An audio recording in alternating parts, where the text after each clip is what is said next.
हरिदास शेळके, राहणार तिसंगी, तालुका पंढरपूर। आमच्या तिसंगी ग्रामपंचायतमध्ये 15 वित्त आयोग व अन्य निधीतून कोट्यावधी रुपयाचा घोटाळा झालेला आहे। सरपंच अनिता प्रदीप लोखंडे व ग्रामसेवक अमर वाघमोडे यांनी संगनमत करून कोट्यावधी रुपयाचा घोटाळा केलेला आहे। प्रत्यक्ष कामं न करता कागदावर कामे दाखवून बिले लाटलेली आहेत। आता पंढरपूर तहसील किंवा गट विकास अधिकारी यांच्याकडे काय मागणी केली आणि काय तक्रार होती तिकडे? गट विकास अधिकारी यांच्याकडे 2 वेळा तक्रार केली होती। गट विकास अधिकारी यांनी प्रत्यक्ष पाहणी केली, त्यावेळेस त्यांना कोणतेही कामे आढळून आलेली नाही।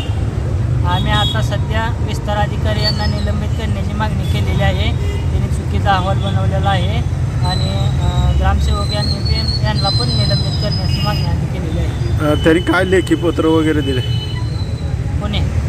गट विकास अधिकारी असतील किंवा पंचायत समितीने?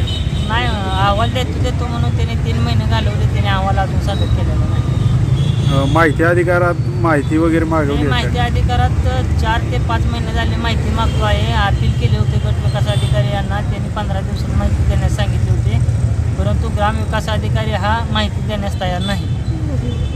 आणि विभागीय आयुक्ताकडे वगैरे? विभागीय आयुक्त यांच्याकडे मी अपील केलेलं आहे। त्याची काय तारीख वगैरे पडली आहे? अजून तारीख पडली नाही। आता या ठिकाणी कोणतं आंदोलन करता येईल? मी ह्या ठिकाणी आमरण उपोषण करत आहे। जोपर्यंत ग्रामविकास अधिकारी यांना निलंबित करत नाहीत व विस्तार अधिकारी यांना निलंबित करत नाहीत व ग्रामसेवक व सरपंच यांच्यावर फौजदारी गुन्हे दाखल करत नाहीत, तोपर्यंत मी उपोषण सोडणार नाही।